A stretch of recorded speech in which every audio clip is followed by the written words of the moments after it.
안녕하십니까. 공병호TV의 공병호입니다. 여러분의 후원이 부정선거 의혹 사건의 실체를 밝히고 국내외 널리 알리려는 공병호TV 활동에 힘을 다할 것입니다. 방송 시작하겠습니다. 나라 전체가 1980년대 생각에 사로잡힌 집권 세력 때문에 큰 고통을 겪고 있습니다. 이런 고통은 현 세대뿐만 아니고 다음 세대에서도 지울 수 없을 만큼 큰 그림자를 드리울 것으로 봅니다. 시장을 상대로 살아가는 사람들은 고집을 좀처럼 피우지 않습니다. 사상이나 신념 그리고 생각을 끊임없이 상황 변화에 적응시켜 나가야 됩니다. 그렇지 않으면 망하기 때문입니다. 그러나 정치의 영역에 있는 사람은 굳이 그렇게 할 필요가 없습니다. 정치 권력을 거머쥔 상태에서 자신의 사상을 강제하거나 강요할 수 있기 때문입니다. 첫 번째 질문은 임종석의 대북관입니다. 임종석 전 비서실장은 5월 22일 날 개간지 창작과 비평에서 가진 인터뷰에서 뜻밖의 주장을 펼친 바가 있습니다. 올해도 북미 간의 진전이 없다면 어떻게 할 것이냐는 고민을 정부든 민간 영역이든 매우 깊게 빨리 해서 최선의 안을 짜내야 될 것이다. 문재인 대통령도 진전이 없다면 미국과 충분히 소통하되 일부 부정적인 견해가 있어도 이를 만들어 밀고 나가려 할 것입니다. 이런 주장을 했습니다. 그러니까 한미공조를 깨는 한이 있더라도 무리하게 자신의 방식대로 북한을 돕는 정책을 실행에 옮길 것이다. 이런 내용이 바로 임 실장의 주장입니다. 또한 임종석 전 실장은 인터뷰에서 스티븐 비건 미국 국무부 대북특별대표 겸 부장관과 유엔 사령부를 향해서도 아주 불만을 털어놨습니다. 2018년 스티븐 비건 대북정책 특별대표로 임명됐는데 꽤 압박을 가했다. 말하자면 자기가 오케이 하기 전까지는 올스톱 하라는 것이다. 그때 우리 내부의 모습이 극복해야 할 지점일지도 모르겠다. 외교부 스탑, 통일부도 얼음땡이라는 그런 주장도 더했습니다. 이 같은 임종석 전 비서실장의 발언에 대해서 이례적으로 미국 국무부는 민간인이 된 임종석 전 대통령 비서실장의 발언에 대해서 논평을 냈습니다. 미 국무부는 남북협력은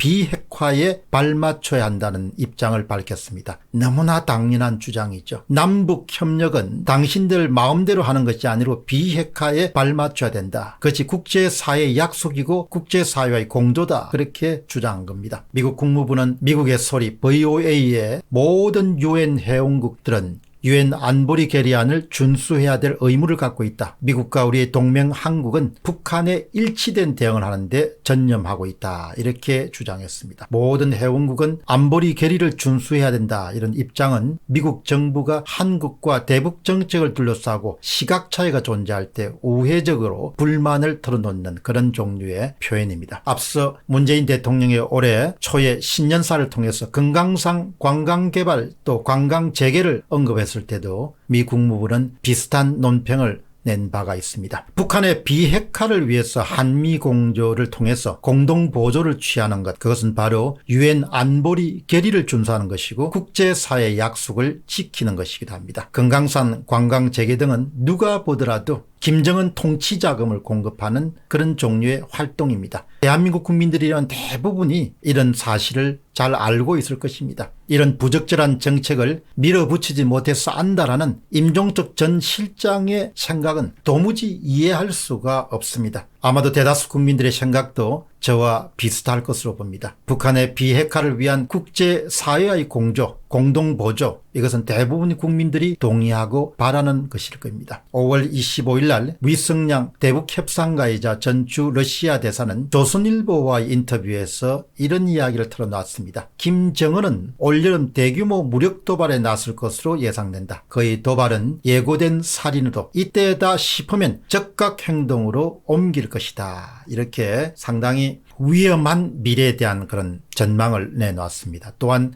위성락 전 대사는 문재인 정부의 대북협력 우선 정책에 대해서 불만도 쏟아냈습니다. 우선 지금 급선무는 북한의 도발을 막고 미북 협상을 복원하는 것이다. 남북 관계를 강화해서 미북 관계를 견인하겠다는 현 문재인 정부의 정책이 부적절한 측면이 있다. 여기에 대해서 위성락 대사는 미북 협상 가능성의 창이 점점 닫혀가고 있다. 정부는 창이 완전히 닫히기 전 기회를 살리는데 힘을 모아야 될 것이다. 대다수 국민들이 생각하고 있는 대북 정책과 현 집권 세력이 생각하고 있는 대북 정책이 상당 부분 차이가 있다고 그렇게 봅니다. 아마도 이번에 부정한 방법으로 권력을 다시 강화하게 된 문재인 정부는 자신들의 구상을 더욱더 강하게 밀어붙일 것으로 봅니다. 그러나 대다수 국민들의 안위를 생각해서 좀 더 이성적이고 합리적이고 동시에 북한의 철권 통치로서 북한의 주민들을 탄압하고 있는 김정은 정권의 통치 자금을 제공하는 그런 종류의 대북 유화 정책은 실시돼서는 안 될 것입니다. 그것이 바로 우리 사회가 자유의 길로 가는 길이고 문명의 길로 가는 그런 것을 뜻합니다. 공병호 TV의 공병호였습니다. 감사합니다.